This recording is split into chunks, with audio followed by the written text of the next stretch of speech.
Abhijit win అయిన తర్వాత ఇంకా ఒక 2-3 ఇయర్స్ కనపడలేదు కదా. మాకు వేరే పనిలే అనుకుంటున్నావా?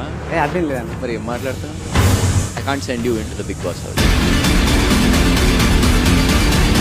చాలా మంది నన్ను అయితే అడిగిన అసలు స్టేజ్ మీద ఏమైంది, ఎందుకు అసలు అభిజిత్ అన్న అట్లా అఫెండ్ అయినా అని. సో నేను క్లియర్గా అడిగి ఈ వీడియోలో చెప్తాను అనుకుంటున్నా. అసలు నేను అట్లా ఎందుకు అన్నంటే మెయిన్ థింగ్ ఏంటంటే, నేను అగ్ని పరీక్ష ఆడిషన్కి స్టేజ్ మీద పోయిన తర్వాత అసలు మొత్తం మీద మా ఆడిషన్ జరుగుతుంది. ఆడిషన్ జరిగినప్పుడు నా పర్ఫార్మెన్స్ స్టార్టింగ్ ఒక 3 ర్యాప్స్ వాడినా, దాని తర్వాత ఒక కామెడీ చేసిన, మొత్తం అయిపోయిన తర్వాత నువ్వు ఎందుకు బిగ్ బాస్కి వస్తున్నావు అంటే నేను చెప్పిన. సరే మళ్ళీ ఇంకేంటంటే చాలామంది ఎవరైతే విన్నర్స్ ఉన్నారో, విన్నర్స్ ఆల్రెడీ విన్ అయినా కూడా ఆ ఫేమ్ను సరిగ్గా వాడుకున్నట్టు నాకైతే అనిపించలేదు. సో జనాల అపోహ ఏంటంటే విన్ అయిన తర్వాత చాలామంది విన్నర్స్ ఫేడ్ అవుట్ అయిపోతున్నారు, దానివల్ల యూస్ ఉంటలేదని సెన్స్లో వాడి. ఫర్ ఎగ్జాంపుల్ మాలాంటి ఒక ఛాన్స్ వస్తే మేము ఆ ఫేమ్ని ఒక సాంగ్స్ అన్నా లేకుంటే షార్ట్ ఫిల్మ్స్ అన్నా మాకున్న టాలెంట్ ఉపయోగించి కొద్దిగా బూస్ట్ ఉంటుంది మాకు అని ఈ సెన్స్లో వాడి అభిజిత్ అన్న విన్ అయినా కూడా ఒక 3 years వరకు కనబడలేదు అని సెన్స్లో వాడినా. సో దానికి అభిజిత్ అన్న అఫెండ్ అయ్యాడు. ఓకే, నాకు తర్వాత రియలైజ్ అయినండి, అరే అన్న ఫీల్ అయినట్టున్నాడు పాప. నేను తర్వాత నాకు అర్థమైంది. సో అందుకే నేను నాకు ఇంకా ఫీల్ అనిపించింది స్టేజ్ మీద నేను ఎక్కువ వాడలే. సో అక్కడికి అయిపోయింది అది. కానీ ప్రోమోలు ఎట్లా చూపెట్టిందంటే మొన్న చూసిన ప్రోమోని చూసిన షాక్ అయినా అసలు. ఏంటంటే ఆ మధ్యలో నవదీప్ అన్న ఏదో వర్డ్స్ ఉన్నాయి, ఆ వర్డ్స్ని తెచ్చి ఇక్కడ యాడ్ చేసిండు. అసలు నేను అసలు లిటరల్లీ షాక్ అనిపించింది. మా కన్వర్సేషన్ మధ్యలో అసలు నవదీప్ అన్న అనలేదు, అది ఎవరిదో క్లిప్ తెచ్చి నాకు యాడ్ చేసిండు. సో నాకు అది కొద్దిగా డిఫికల్ట్ అనిపించింది. సో నేను ఇంకేమనుకున్నా అంటే రిజెక్ట్ అనేది పర్లేదు, కానీ మన ఆడిషన్ ఏదైతే ఉన్నదో దాన్ని కొద్దిగా స్టేజ్ మీద చూస్తే బాగుండొచ్చు, అరే మన పర్ఫార్మెన్స్ వచ్చింది కదా, మన వాళ్ళు చూసిన కదా, కొద్దిగా హ్యాపీగా ఫీల్ అవుతుండే. కనీసం అంతా దగ్గర 15 to 20 minutes వరకు ఒక పర్ఫార్మెన్స్ ఉన్నా కూడా దాని అసలు స్టేజ్ మీద చూపెట్టినట్టు నాకైతే అనిపించనే లేదు. అది నాకు నిజంగా చెప్పాలంటే అనిపించింది. సరే లైట్ తీసుకున్నాను, ఎందుకంటే అది వాళ్ళ షో వాళ్ళ ఇష్టం అనిపించింది. ఇక మాదే పరిస్థితిలో ఉంటే మిగతా కంటెస్టెంట్స్ ఎవరైతే 1 green 2 green వచ్చి హోల్డ్లో ఉన్నారో వాళ్ళకైతే వితౌట్ రీజన్ జస్ట్ ఒక 8 members వరకు ఉండే అనుకుంటే వాళ్ళని ముందు పిలిపించి సంబంధం లేకుండా ఇంటికి పంపించిందట వాళ్ళని. అయితే అసలు నిజంగా ఇక వాళ్ళ బాధ అయితే వర్ణనాతీతం అనుకో. మేము ఒక స్టేజ్ మీద రిజెక్ట్ అయినాం. సో అది మల్టిపుల్ రీజన్, వాళ్ళకు ఒక క్రైటీరియా ఉండొచ్చు. నేను లైట్ తీసుకున్నా, కానీ వీళ్ళు ఎవరైతే సెలెక్ట్ అయి ఉన్నారో వాళ్ళకి 1 green 2 greens వచ్చి హోల్డ్లో ఉన్నారో వాళ్ళకి అసలు రీజన్ లేకుండా వాళ్ళని బయటకు పంపించిందట. వాళ్ళు ఎంత హట్ అయి ఉంటారు. ఎందుకంటే 1 green ఒక 2 greens వచ్చి ఉన్నప్పుడు నైట్ అంతా ఆలోచిస్తుంటారు, రేపు ఏం పర్ఫార్మెన్స్ చేయాలి, ఎట్లా చేయాలని మొత్తం ఆలోచించుకొని ఉంటారు కదా. సో అలాంటి సిచ్యువేషన్లో వాళ్ళని అసలు రీజన్ లేకుండా ఇంటికి పంపించిందంట. ఇక వాళ్ళ గురించి చెప్పని అవసరం లేదు. ఇప్పుడు నెక్స్ట్ అసలు నిజంగా ఈసారి ఎందుకో అగ్ని పరీక్ష మొత్తం కాంట్రవర్సీ నడుస్తున్నది. సో అది బజ్ కోసమా ఏంటో మనకైతే తెలియదు, కానీ చాలామందికి మొత్తం ఈసారి అయితే కాంట్రవర్సీ అయితే నడుస్తున్నది. సో చూడాలి మరి ఆ సెలెక్ట్ అయిన కంటెస్టెంట్లు ఎంతవరకు వెళ్తారేమో. సో ఏది జరిగినా కానీ మన మంచిగా పాజిటివ్ ఆర్ నెగిటివ్, సో ఏదైనా కానీ యాక్సెప్ట్ చేయాలి అంతే. ఆ టైంకు మనకు అది వచ్చి రాలేదు అనుకోవాలి. సో అది మన కప్పటి కాదనుకుంటుంది, లేదని ఇప్పుడు ఛాన్స్ ఉంటే నెక్స్ట్ గట్టిగా దాని గురించి ఆలోచించి ఎంతవరకు ఉంటుంది. సో నేనైతే ఖచ్చితంగా దాన్ని మర్చిపోయి మూవ్ అని అయిపోయినా. కానీ ఇన్స్టాగ్రామ్ ఓపెన్ చేస్తే బజ్ మొత్తం ఇదే. చాలామందిని అడిగిన క్వశ్చన్ ఇంకేదే, నువ్వు అగ్ని పరీక్ష వెళ్ళినా కూడా స్టేజ్ మీద ఏమైంది అని. సో నిజంగా చెప్తున్నా, ఆ స్టేజ్ మీద జరిగేదాన్ని చూసి మనం జడ్జ్ చేయాల్సిన అసలు జడ్జ్ చేయలేము మనం. ఎందుకంటే అక్కడ జరిగింది కంప్లీట్లీ వేరు ఉంటుంది, ఆ ప్రోమోలో వచ్చింది వేరు ఉంటుంది. సో దాన్ని చూసి మనం ఒక పర్సన్ని ఒక క్యాండిడేట్ని మనం అసలు జడ్జ్ చేయలేము. నాకు అందులో బెస్ట్ ఎగ్జాంపుల్ ఎందుకంటే నాకు జరిగింది కాబట్టి చెప్తున్నా. సో అక్కడ జరిగింది వేరు, అక్కడ వేసింది కొద్దిగా వేరే. మళ్ళీ ఇంకేందంటే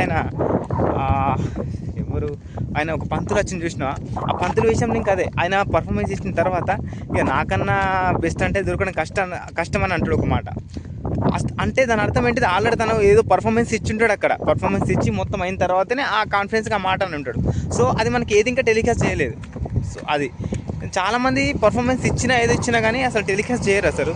సో అందుకనే మనం ఒక ప్రోమోని చూసేసి డిసైడ్ చేయలేము ఇది ఇట్లా అది అని. చాలామంది రివ్యూ చేసే బిగ్గెస్ట్ మిస్టేక్ ఇంకా అదే, తను ఎట్లా. సో అంతకన్నా ముందు ఒకటి జరిగి ఉంటుంది, దాన్ని మనం చూసి ఉండరు. సో జరిగిన అక్కడ కనబడేది ఏదంటే దాన్ని బేస్ చేసుకొని ఎనలైజ్ చేసి ట్రై చేస్తారు.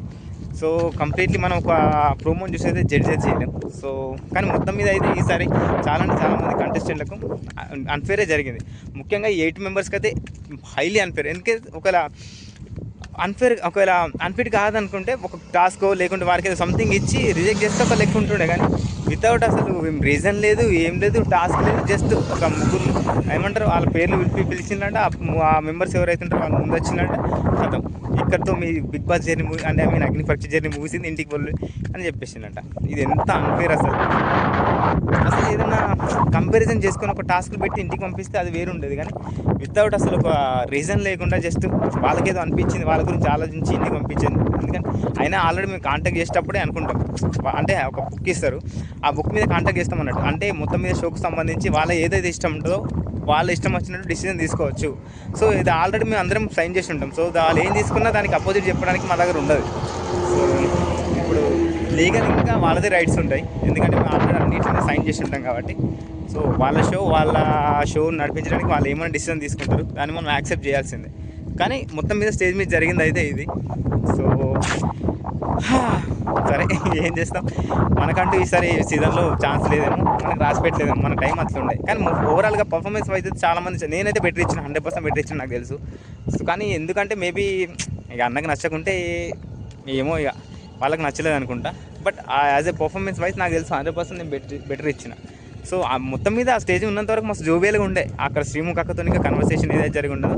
సో తర్వాత నేను ఒక డైరెక్టర్ని కావాలనుకుంటున్నా. సో మంచి స్టోరీ రాసిన, నాన్న కోసం స్టోరీ రాసిన, ఇంకొక స్టోరీ రాసిన, ఆ స్టోరీకి మీరైతే బాగుంటుందేమో అనుకున్నా. తర్వాత శ్రీముఖ్ అక్కించి అరే నేనేం పాపం చేసిండ్రు, నాకెందుకు ఛాన్స్ చేయలేదు, నా క్యారెక్టర్ ఎందుకు పెట్టలేరు అని ఒక ఫన్నీగా ఇంకా అక్కడ క్రియేట్ అయింది. మొత్తం మీద జోబియల్గానే ఉండేది ఆ ఆడిషన్ మొత్తం.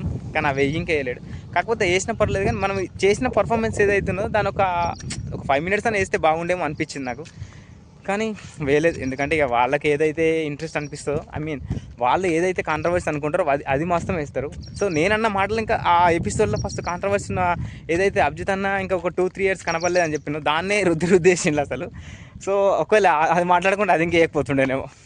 ఫైన్, ఏదైతే మొత్తం మీద జరిగింది. ఒకవేళ ఛాన్స్ ఉంటే నెక్స్ట్ ఇయర్ గట్టిగా ఇద్దాం, లేదంటే ఇక మన కప్ ఆఫ్ టీ కాదనుకుని వదిలేసాడు అంతే. సో ఏది జరిగినా కానీ మనం మంచిగా అనుకుని లైట్ తీసుకోవాలి. సో నేను ఇంకా ఎవరైతే ఉన్నారో మన ఆడిషన్కి రిజెక్ట్ అయినారు, జస్ట్ మనకంటూ మల్టిపుల్ వేస్ ఉంటాయి, ఇది ఒకటే కాదు కదా. సో అన్నిటి మీద ఫోకస్ చేసుకుంటే ఒకటినే. సో ఏది జరిగినా మనం మంచిగా వదిలేసాడు అంతే. సో మిగతా అప్డేట్ కోసం నా ఛానల్ని సబ్స్క్రైబ్ చేయండి. బాయ్.